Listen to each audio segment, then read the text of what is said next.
name is Fatima Mamza, and I'm so excited to be here at TEDxArgungu. So much had gone into the planning of this event, but one thing that stuck with me in all the plannings and trying to figure out what topic do I want to talk about is, who do you really think you are? And so I want you to look at your neighbor and ask the question, who are you? I don't need you to answer that.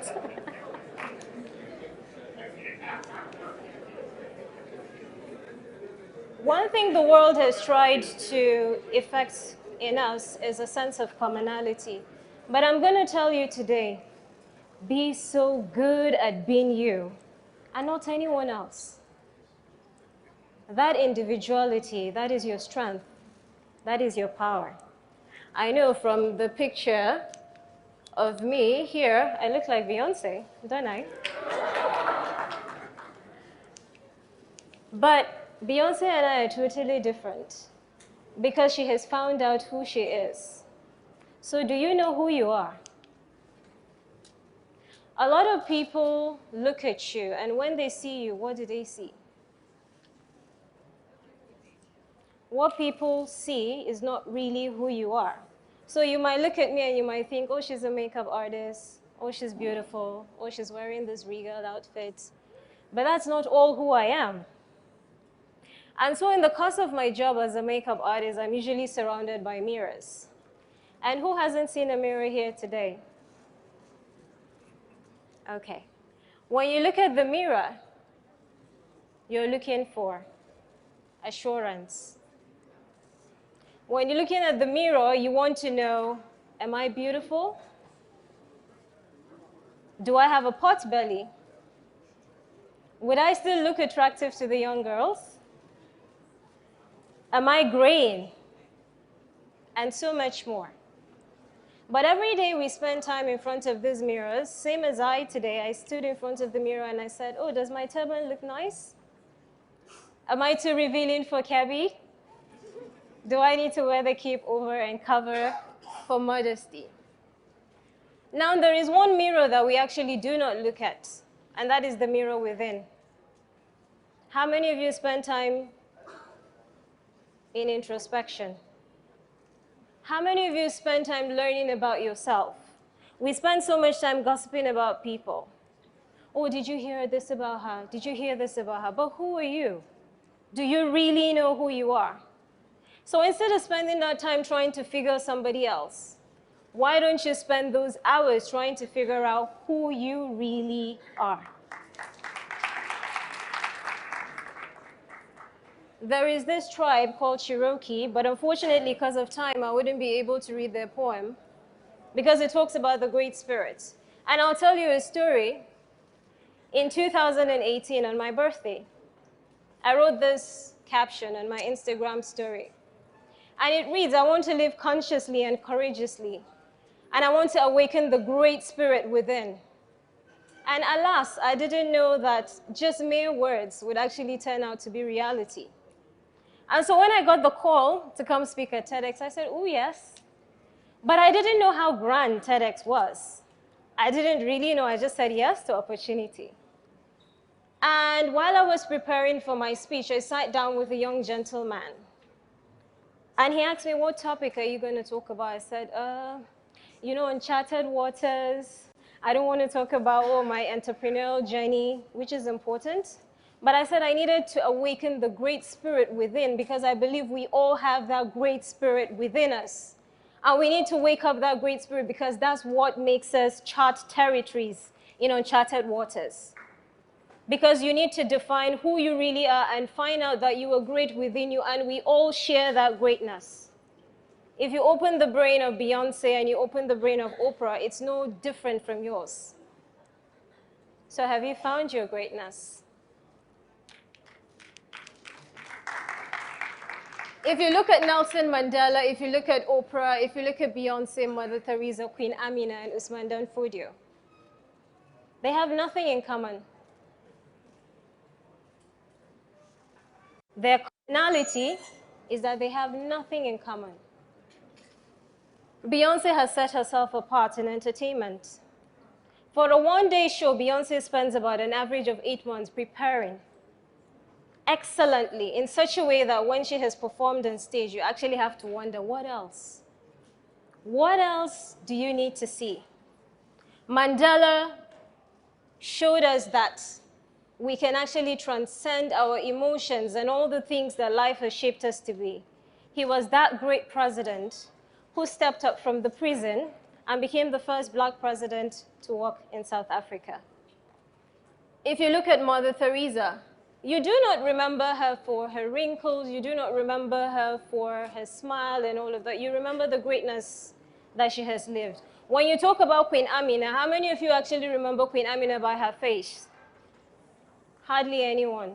But you remember the greatness, you remember the essence, the great spirit that she has left us here on earth.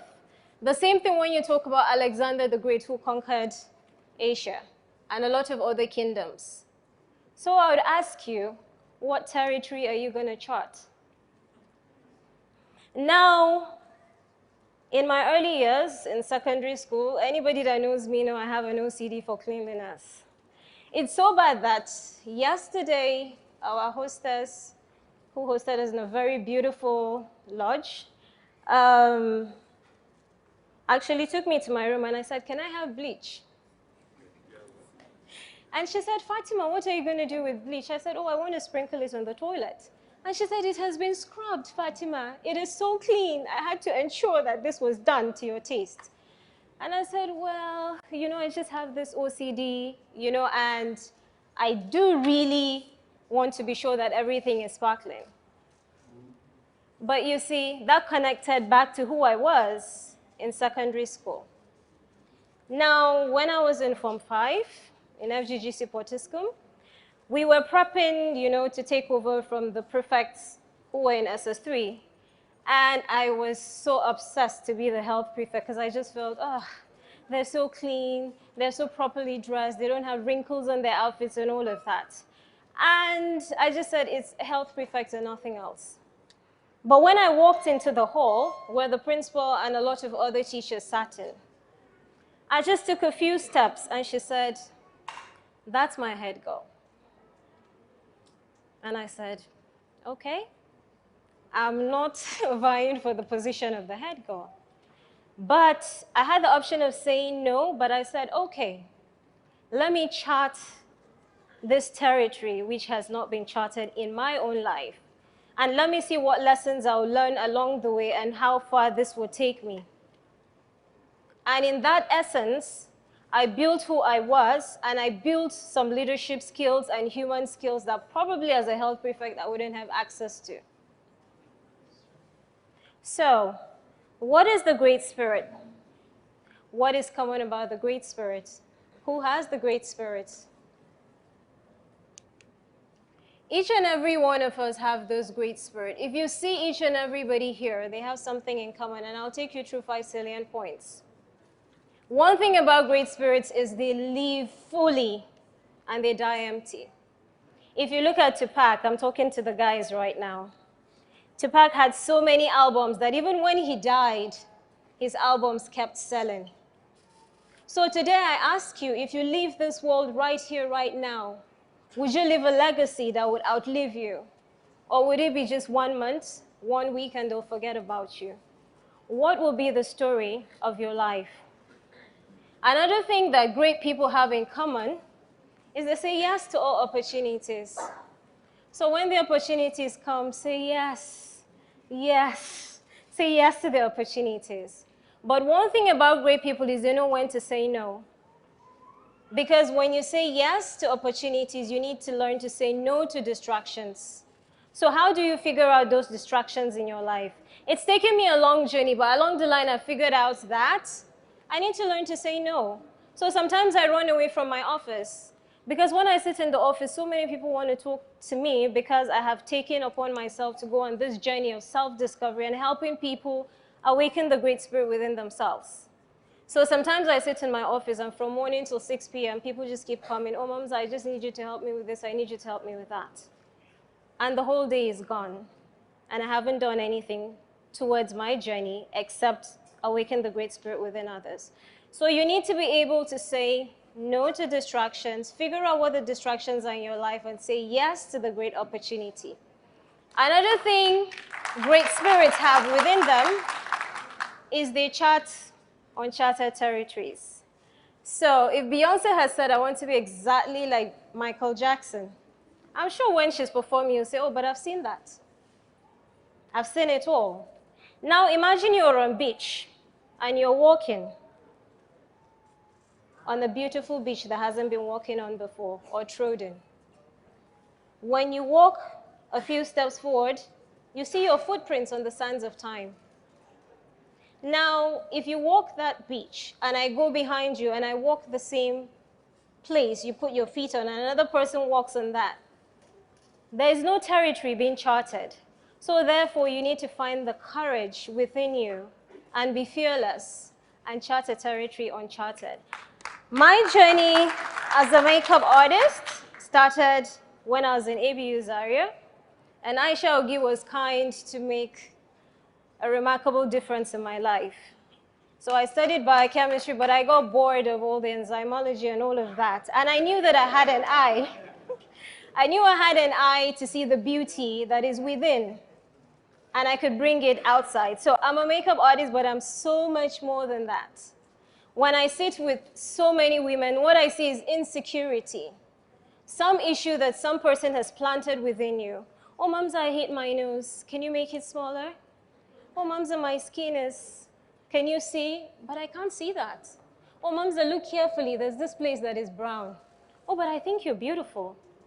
Oh, Mamza, I don't like red lipstick. I've been told it doesn't look nice on me. And I usually tell them, okay, let's take a bet.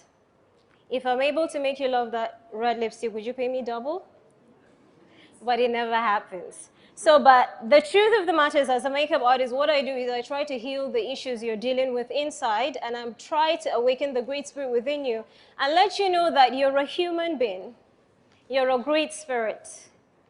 And you're not defined by all the external factors. You're much more than an individual of Kebbi State. You're much more than a citizen of Nigeria.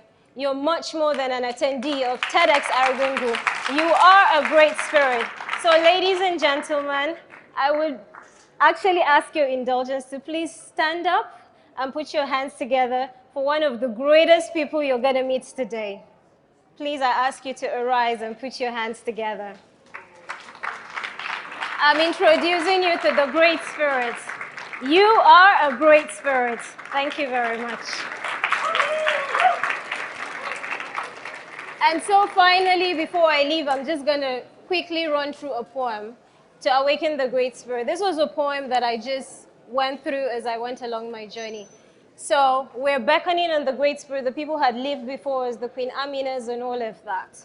Great spirits of all who lived before us, fill our hearts and soul with all you know. Show us the answers to our deepest yearnings. Give us wisdom to understand each other in the depths of our soul. Help us with the course to chart a territory unknown, which has our name inscribed on. Give us direction at all times and the willingness to listen to our small, still voice and understand that we are all helped when we ask for direction. Help us to always look at life with wonder, the eyes of newness, mystified like a child, seeing something for the first time, a remarkable appreciation for the unfamiliar, to appreciate all we have been given, the gifts, the lessons, the pain, the beauty, and the teachers in this world that keeps evolving, that we're trying to catch up. Help us to find the great spirit, our great spirit, within and chart a new territory to inspire generations to come. Thank you very much.